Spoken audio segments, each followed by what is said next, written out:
Hello, Tay. Hello, Mr. Vitale. How are you doing today? I'm doing well. Good. I assume you're having a very busy day today. My name is Robert O'Hare. I'm with A Voice for Men. I'm a journalist, and I wanted to see if I could ask you some questions about the police investigation into the threatening letters sent to staff at the Yeah, school. just FY, you're coming through. There's an echo in a certain what. Hold on one second. Can you hear me now? Yeah, I can. Okay, is that better? It is. Yes. Okay, good. Let me close the window here. There's something wrong with my headset, so I'm calling the speakerphone. Sounds better. Yeah, I just wanted to ask you a couple of questions about the investigation into the emails that were sent to staff at your school threatening a massacre if Anita Sarkeesian spoke. The police investigation is ongoing, correct? It is, absolutely. Okay. I wonder if a suspect has been identified. No suspect has been identified. Okay. The police said that there was no threat detected, that there was no reason to be alarmed, and as such, the school would go about its business today. Why, but also in the statement that they issued in the school newspaper, they said that the threat was similar to other threats that Sarkeesian had gotten in the past, and these are also equally serious threats, according to her. Why, if those threats were so serious against her in the past, would they say that schools that there's no reason to be concerned? Do you have an answer for me on that one? Yeah, the threats the threat we received was consistent with other threats she had faced at previous talks and previous presentations, and including online. And those threats had never amounted to any action. And the experts, law enforcement experts who were assessing such things were suggested that leads them to believe that the threat is not real.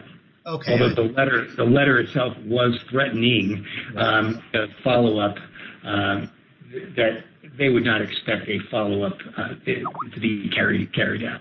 Okay, great. I see. And this was based on their previous experience with previous threats that they had investigated directed towards her, correct? Alleged threats. Yeah, I mean, they were analyzing the letter, the style of everything involved, and okay. I mean, we're talking about FBI Cyber Terrorism Task Force, FBI Behavioral Analysis Unit, okay. Other law enforcement professionals who are experts in this world. We tapped the best resources we could. And that was their assessment. Plus, in the end, a real bottom line came when the event was canceled the day before, and it became more of a moot point at that juncture. Okay, so there's been a lot of press about this in the media. I'm sure you're aware. Are you worried? Really? Yeah. Oh, yeah. I'll send you a link. I'll email you a link. It's been covered by the New York Times, I believe, the Washington Post. Yeah, I was in both of them, right? Yeah. Are you concerned about the school's reputation because of this? And if so, would you, if this person were to be found eventually, would you take any kind of legal action against this person? Or if this person was maybe a student at the school, would you maybe seek to have them expelled or something? Or is that still, can you not comment on that right now? Well, I can comment to this level. One, we don't think, nor do law enforcement officials think that it's a student at our institution. Okay. The investigation, the sentence has to be added to that statement, is that the investigation continues, and we certainly are pursuing the name of the individual, and but we really don't believe it's a student of ours. Okay. Two, to answer your other question, we're at this point we're looking to see the investigation continue aggressively and try to find this person, and we're not thinking of the next round of action until that part of the process is complete.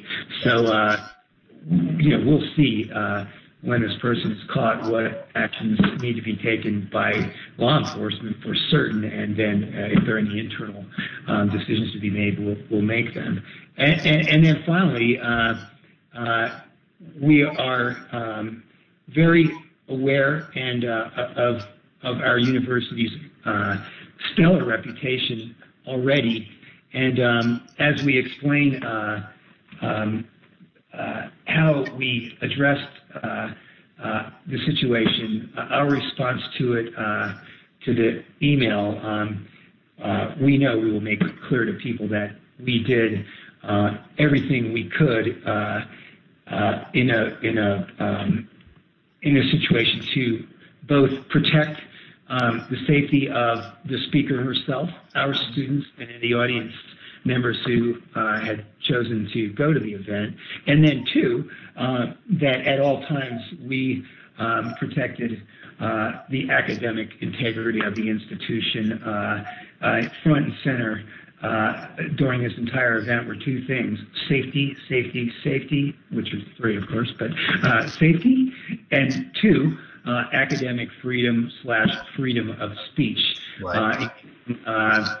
The freedom of speech, both of the speaker herself and of our students and community members and members of the university community who wanted to hear her speak about a very important topic.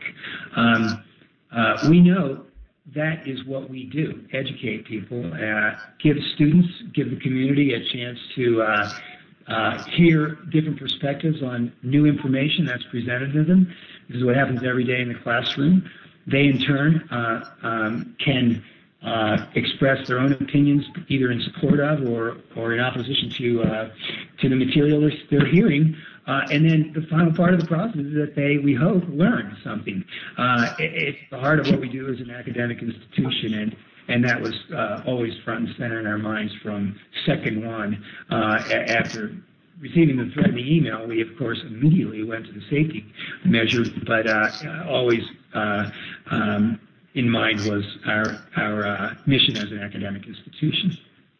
Great. That's all the questions I have for you, and I appreciate you taking your time. And I will include, I'm writing a story about this right now, and I will include your thoughts about the values of your institution in the article. I'll be sure to do that, and I really do appreciate your time. Thank you very much. And let me just say lastly that Sure. sorry I didn't get back to you. It is an overwhelming weight. You've mentioned media. I have dozens and dozens and dozens of calls today, and we're just trying to stay on top of them. And you ended up being one of the early calls today. Oh, right. So sorry. Oh, no. Thank you so much for your time. I really appreciate it. I can imagine you're very busy, and I'm very glad that you took the time to talk to me today. No problem. Thanks. Okay, great. Thank you very much. All right. Bye. Bye-bye.